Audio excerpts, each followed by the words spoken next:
한판승부 함께 하고 계십니다. 한판승부 유튜브로도 함께 하실 수 있습니다. 유튜브 검색창에 한판승부 검색하시고 구독, 알림 설정하시면 생방송 실시간으로 또 공지까지 확인하시면서 즐기실 수 있습니다. 많이 구독해 주시고요. 자, 응답하라 한판승부 김성현 소장님, 진중권 작가님 두 분께 질문 드리는 시간. 자, 먼저 6494님의 질문, 진 작가님께 먼저 질문을 드리고 있습니다. 국민의힘에서는 김건희 씨 허위 이력 기재에 대해서 문제 없다는 식으로 얘기를 하던데요. 작가님 어떤 의견이십니까? 혹시 또 김건희 씨는 보신 적 있나요? 그리고 이 의혹 조국 전 장관 사건과는 어떻게 다를까요? 라는 질문을 주셨습니다.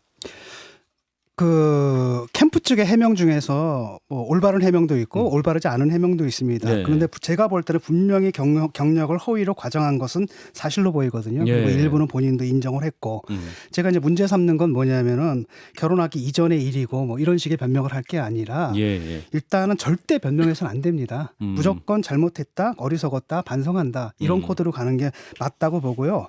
근데 다만 이제 이걸 갖다 정경심 교수건과 같이 보는 것은 전 오바라고 보거든요. 왜냐하면은 제가 이제 어떤 대학에 취직을 할 때 있잖아요. 내야 되는 서류들이 있습니다. 예. 대부분이 뭐냐면 학위거든요. 이게 이제 자격이란 말이죠. 네네. 제가 이걸 허위로 냈다고 한다면 법으로 처벌을 받겠죠. 근데 제가 자기소개서 쓸 때 약간 뻥을 쳤다라고 한다면 그건 좀 다른 문제거든요. 그러니까 법적으로 걸리는지 안 걸리는지 좀 따져봐야 될 문제라는 겁니다. 그리고 무엇보다도 더 중요한 것은 이건데 적어도 이런 상황 속에서 몇십만이 몰려가지고 사랑해요 김건희 이러지는 않잖아요. 예. 그때 그랬던 분들은 이 사태에 대해서 입을 다무셔야 됩니다. 비난할 자격 없습니다. 자, 우리 김 소장님 어떤 의견이세요? 김건희 씨의 위조요.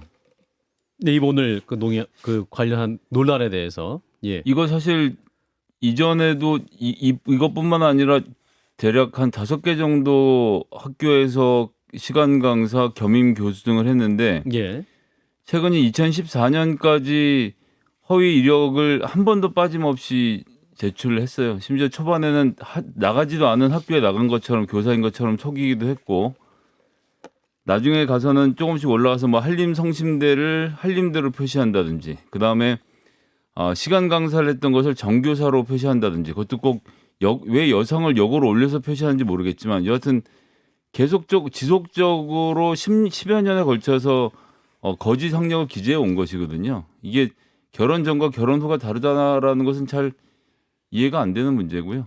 그래서 그냥 대충 이런 식으로 해명하고 넘어갈 문제가 있는데 오늘 이제 YTN이랑 인터뷰를 해서 이게 시끄러워진 건데 이미 다 불거져 있는 문제였기 때문에 윤석열 후보가 오늘 와서 알았다라고 대충 말하고 넘어갈 문제는 아니라고 생각합니다. 정확하게 해명하셔야죠. 자, 이어서 그럼 다음 질문 우리 김 소장님께 드리는 질문으로 넘어가겠습니다. 자, 3214님 소장님 문재인 정부가 최저임금 10,000원 공약을 했는데요. 결국 지키지 않았습니다. 이것에 대한 책임을 져야 하는 거 아닙니까? 윤석열 후보의 노동관보다 이런 약속 공약을 안 지킨 게 더 큰 문제가 아닐지요. 소장님 생각은 어떠신지라는 말씀을 주셨습니다. 네. 예, 저는 증문즉 그러니까 주휴수당하고 최저임금을 좀 같이 놓고 봐야 되는데 우리나라 최저임금도 있고 주휴수당도 있잖아요. 이걸 이제 합칠 때가 됐다.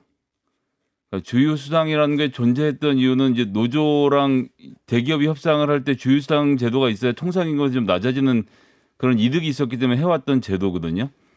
현재 주휴수당을 없애면 우리가 10,000원 이상으로 올릴 수 있습니다. 그러니까 뭐 좀 다른 얘기긴 한데 문재인 정부에서 급격한 인상을 하다가 코로나로 부딪혀서 좀 안 한 거잖아요. 고집을 세우지 않고 안 한 게 잘했다고 생각하고요. 엎어진 김에 쉬어간다고 이번 기회에 주휴수당 문제를 같이 꺼내서 현재는 인정받고 있는 주휴수당을 전체적으로 없애고 최저임금 하나로 체제를 통일하는 방안에 대해서 여야가 좀 머리를 맞대고 이번엔 대책을 세웠으면 좋겠습니다. 이게 뭐 윤석열 후보의 노동관이 훨씬 심각한 문제입니다. 그거는 최저임금 이하로 일해도 되는 사람은 그렇게 일을 시켜도 된다라고 말하는 건 그거는 정말 있을 수 없는 그러니까 법 질서 헌법을 생각하는 사람이 할 수 없는 얘기거든요.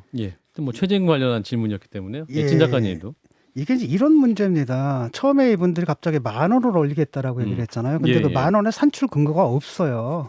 공약밖에 없거든요. 그러니까 이게 사실 경제학적 고려가 아니라 정치적 고려였던 거예요. 그러다 보니까 단지 현실에 적용할 때는 엄청난 부작용들이 생겨버린 거고, 그러니까 예를 들어가지고 윤석열 후보가 지적하는 부분이 이제 바로 그런 거거든요. 그러다 보니까 일자리들도 다 사라져버리고 이러지 않았느냐라는 거잖아요.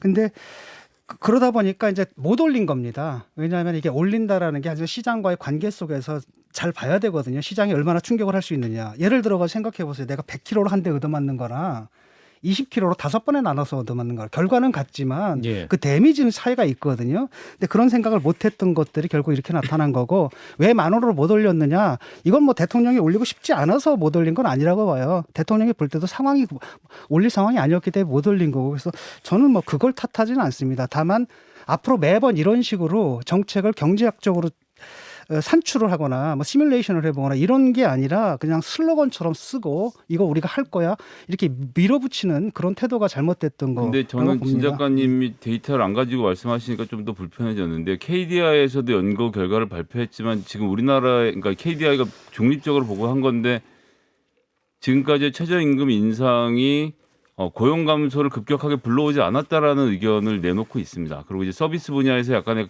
서비스 분야는 거의 그대로 가고 제조업 분야에서 일부 감소가 있을 것이라는 전망이 있었는데, 그렇게 됐던 2019년, 2020년부터 최저임금 인상폭이 높지 않아서 그 문제가 크게 발생하지 않은 상태로, 즉 최저임금 때문에 일자리가 줄었다라고 하는 것은 말 그대로 레토릭이지 현실에서 증명된 것은 아니고, 오히려 KDI는 거꾸로 감소 부분이 크지 않다라고 얘기를 하고 있거든요. 그러니까 그거는 그냥 야당이 별로 근거 없이 그냥 하는 얘기라고 저는 생각해요. 저는 민주당에서도 이 사실을 인정하고 반성했던 걸로 기억을 하는데 안 그런가요? 아니, 그러니까 반성해서 안 올렸잖아요. 그렇게 해서 조정을 해 가는 거죠, 단계를. 근데 왜 반성을 합니까, 그럼? 예, 아무튼 이 논쟁은 여기까지 네. 하도록 하겠습니다. 네, 자 응답하라 한판 승부였습니다.